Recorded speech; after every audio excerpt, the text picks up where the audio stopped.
'Cause I think, some of this, ties for me mentally. I just wanna, sort of see if it relates for you as well. So, Yeah.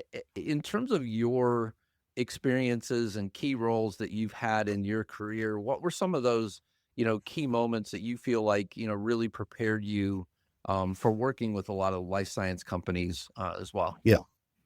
You know, as I mentioned, having that at home access really helped. Know a lot of the terminology.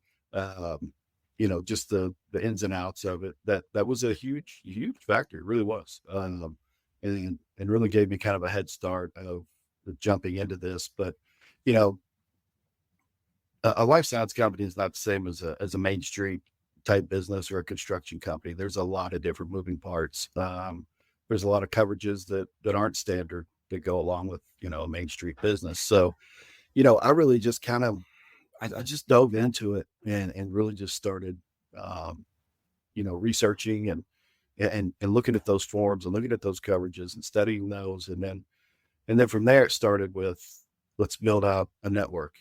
I started reaching out to attorneys that work in the space, consultants that work in the space, and really just kind of built a network of a tool bag, of people I could reach out to and say, hey, how do you all approach this, or what's your stance on this particular situation? So it and I was having a background in commercial insurance helped, kind of we were kind of generalists for a long time.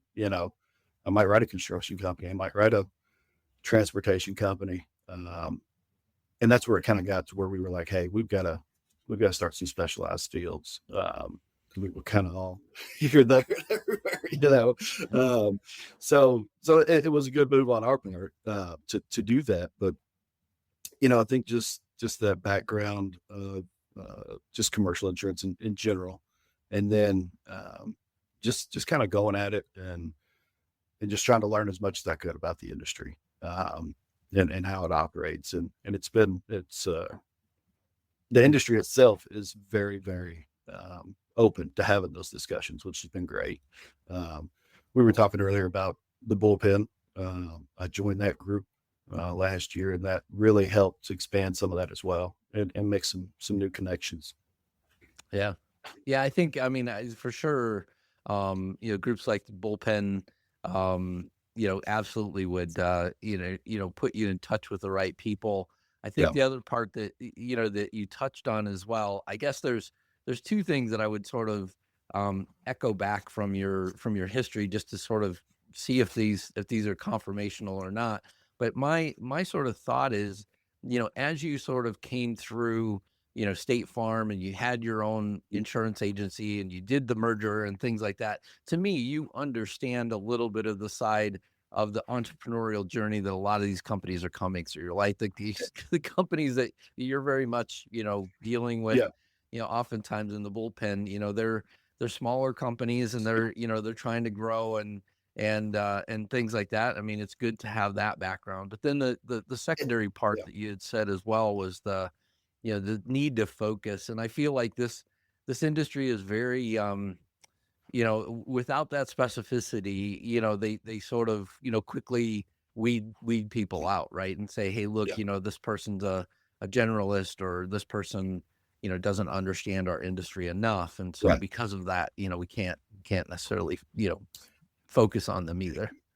Right, right. Yeah, and I would 100% agree with both of those, and so I will confirm those for you. You know, and I've, on the side, I've been, an entrepreneur on other projects throughout my life too. I've been in the real estate business, and, we buy and sell properties and things like that on the side, and so I do understand, especially for the early stage companies, and the thing about it is, these people are really good at what they do. They're really good at creating, a a new product or device or whatever it might be.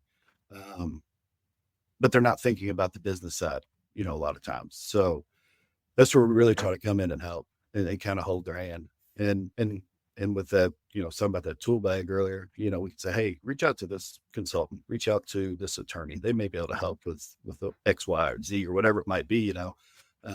So no, I would 100% agree with that.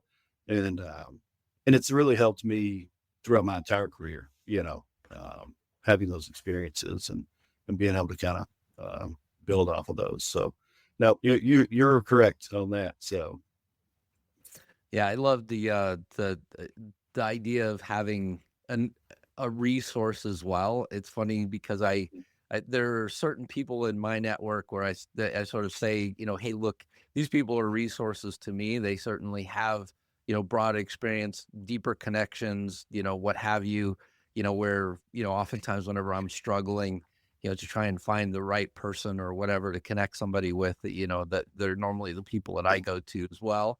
And it's right. always good to have those in your life. You've got to, man. I think, obviously nobody can do everything by themselves, Mhm. and even, here internally, we have a great team, um, myself and all the other, people in positions like mine. We couldn't do what we do without the help of our teams. So it's, and then outside of that, we're working with our clients. We will provide, as many resources as possible. But yeah, and in this industry, I think it's really important, because there are so many moving parts, and it's become, funding is really tough right now. If we can help, hey, contact this group, maybe they can help you out. So um, it's been a good journey. And made a lot of connections. So we're proud of the resources that we have built. Very good.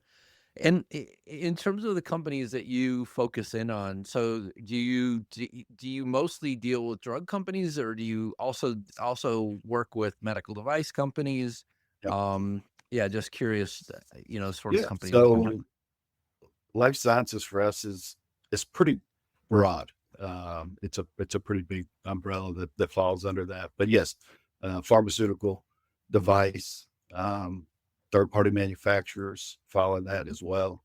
Um, Pretty much anything that has a product that you know um, can be ingested or used or whatever for health reasons almost is pretty much falls under that life science umbrella. So it is pretty broad for us, which helps, because there are, you have let's say you have a, startup company. Well, we've got to have somebody manufacture that.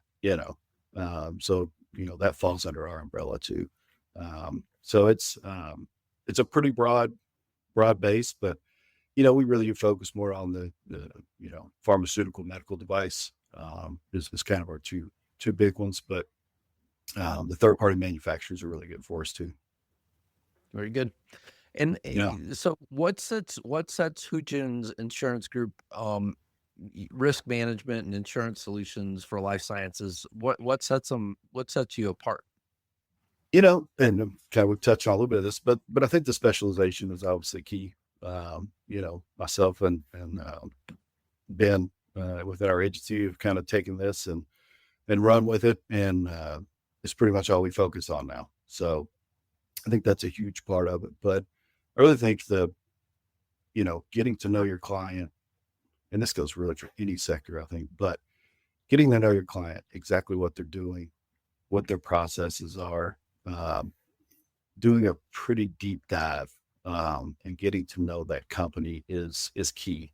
Um, Policies and procedures, third party agreements, clinical trial agreements, all those things. We want to look at those. We want to help with those, make sure that you have the right language in place.